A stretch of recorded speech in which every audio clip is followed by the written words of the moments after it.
Okay, so hi, I'm going to talk about the implementation of PCI DSS, that's Payment Card Industry Data Security Standards, in development.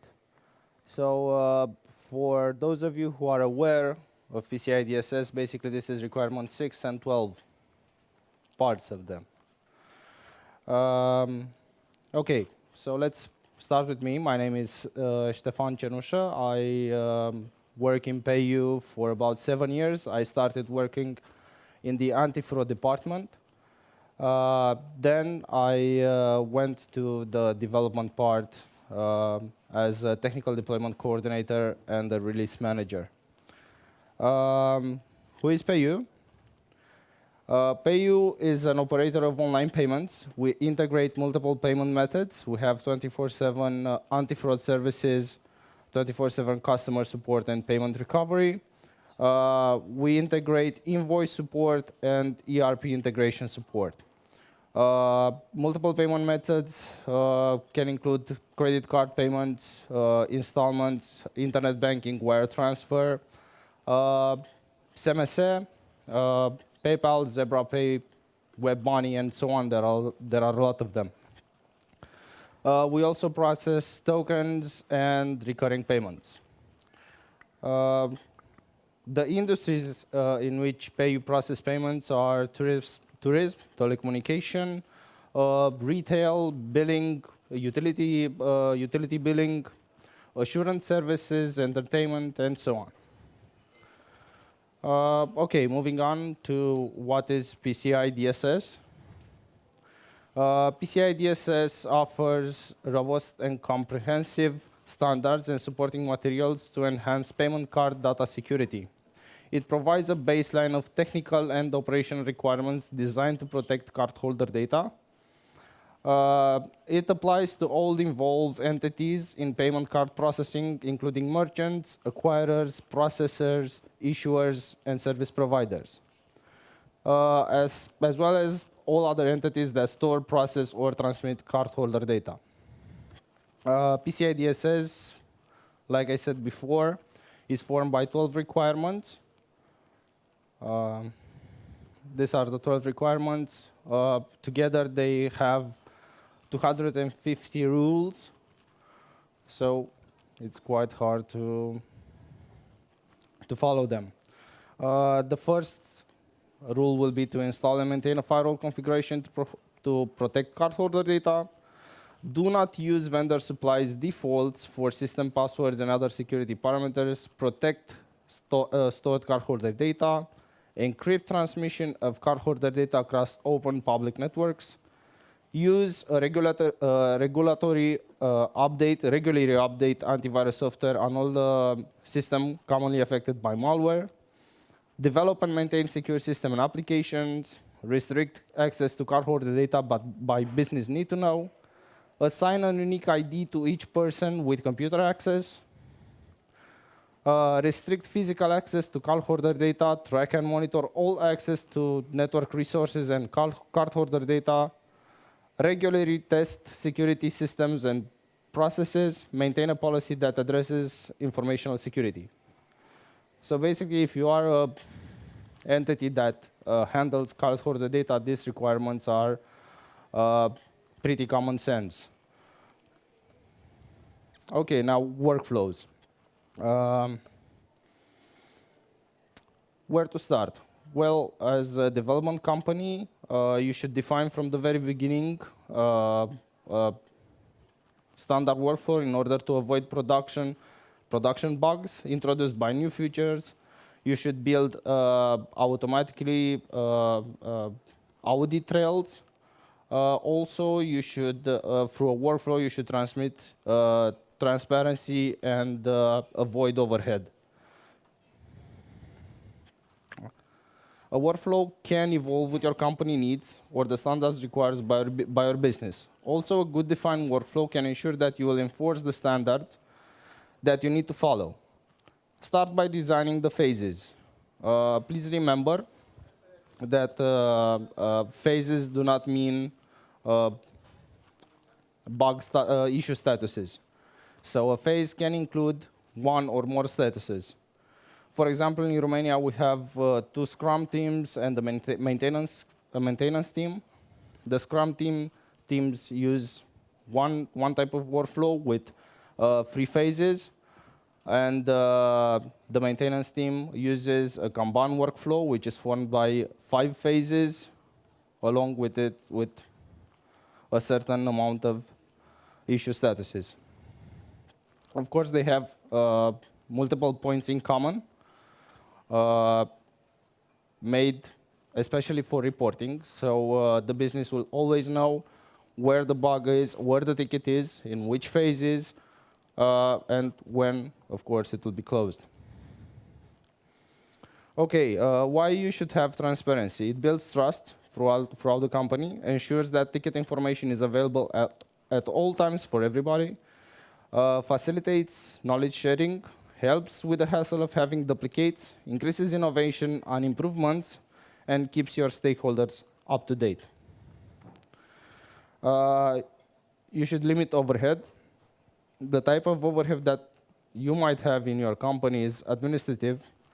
You can have overhead created by testing, backwards compatibility, duplication, and deployment. We in PayU, we wanted to make sure that we don't require too much action from people involved in the development process. In order for the developers to be focused on actually developing the necessary tools and the necessary code, and not to be concerned about creating audit logs or search for documentation. So they have to, like I said, they have to develop the actual code and not be concerned of the rest. We treat particular issue types differently. For example, bugs don't need to go through the same acceptance process like projects and improvements. Duplication. Make sure that your developers are always informed about your backlog, especially if you have a free-for-all one. You can include some verification steps in the acceptance phase in order for your workflow to avoid duplication. And of course, for deployment, if you can, automate the process, or at least a part of it. We all know that putting code in the live production is very dangerous, but at least you can automate the deployment of code in the testing environment and in the staging environment. OK, so what tools are we using? We've decided to use the Atlassian suite, which is Jira, Fisheye, Crucible, and Bamboo. We chose Jira, for example, for easy planning for any methodology. The workflows are easy to create and manage, and we have project visibility. I would advise you to use explanatory backlogs. You can have different backlogs for different type of tasks. For example, you can have a backlog for bugs, others for improvement, and a whole other set of backlogs for any major project. Also, not all backlogs must contain the same phases, but try to find a common ground for different type of issues.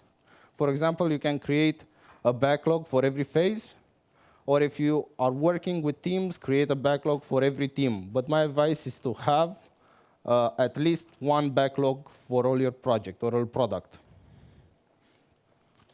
OK, with Fisheye, you can track code in one place. You have file history. You have EDL like diffs and annotations.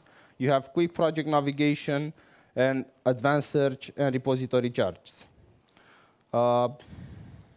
If you like comparisons, Fisheye is somehow the Facebook of the code. So every developer can go, search for the commits, comment on it. You have IQL searches, is somehow like related to SQL. Repository charts, for example, prove themselves to be very useful when you try to see the amount of files or the amount of code covered by code review. See, when you have to be compliant with a certain standards. For example, PCI, you have to have 100% of the code reviewed by a different developer from the one that produces the code. Crucible.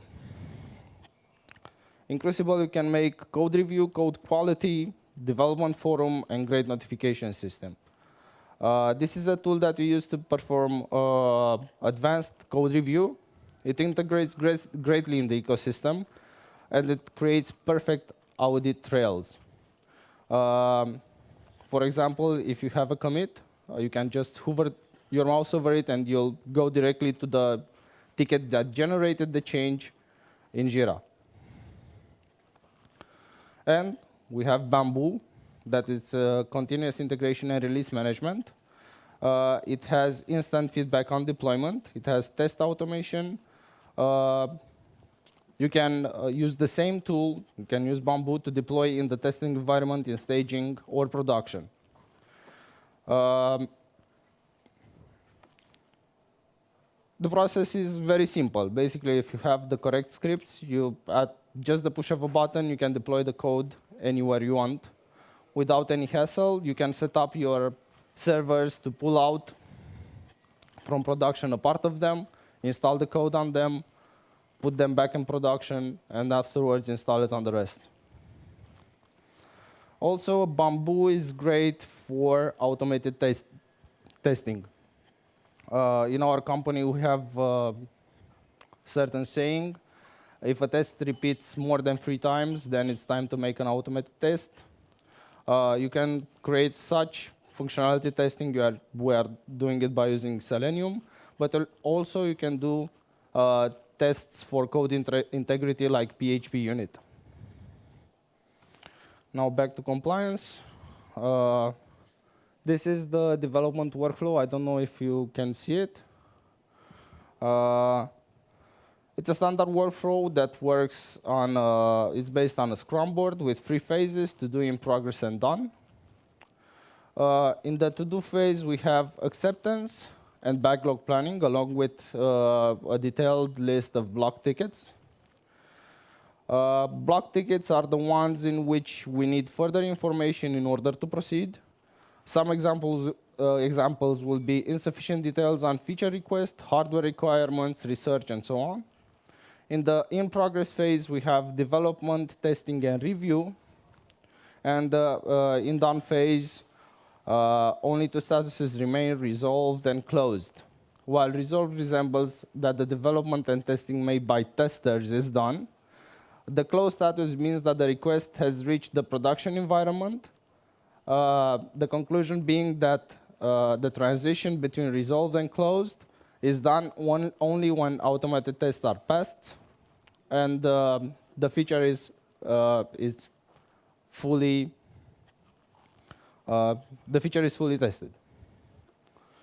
Okay, using this set of tools, we can enforce separation of duties. I tried to color the statuses right here. There are 6 people involved in the workflow in order to have a correct separation of duties. So we have the reporter, which here is in blue,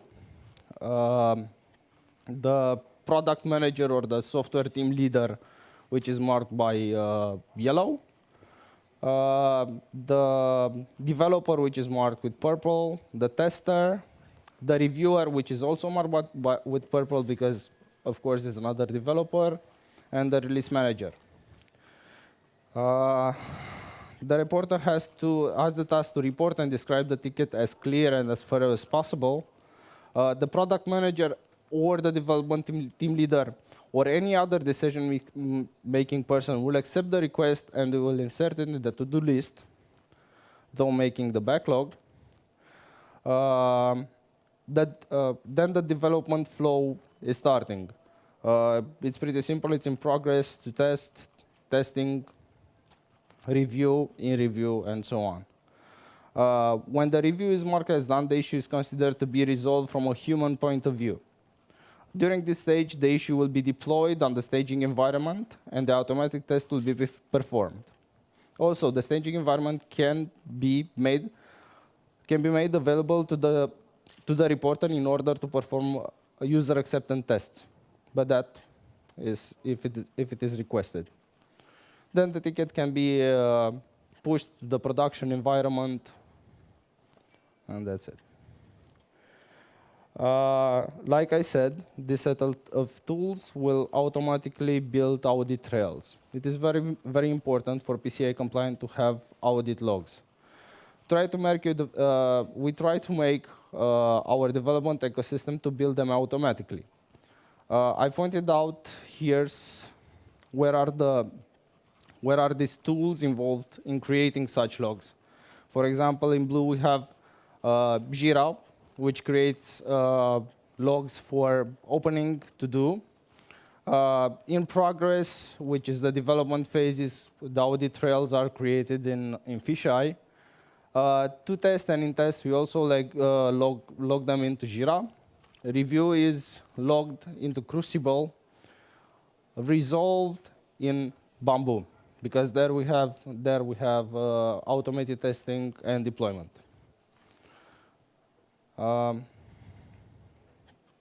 So at the end of the day, when auditor will come and request those audit trails, you can just simply pull them out from one of those tools without any hassle, and everything will be there.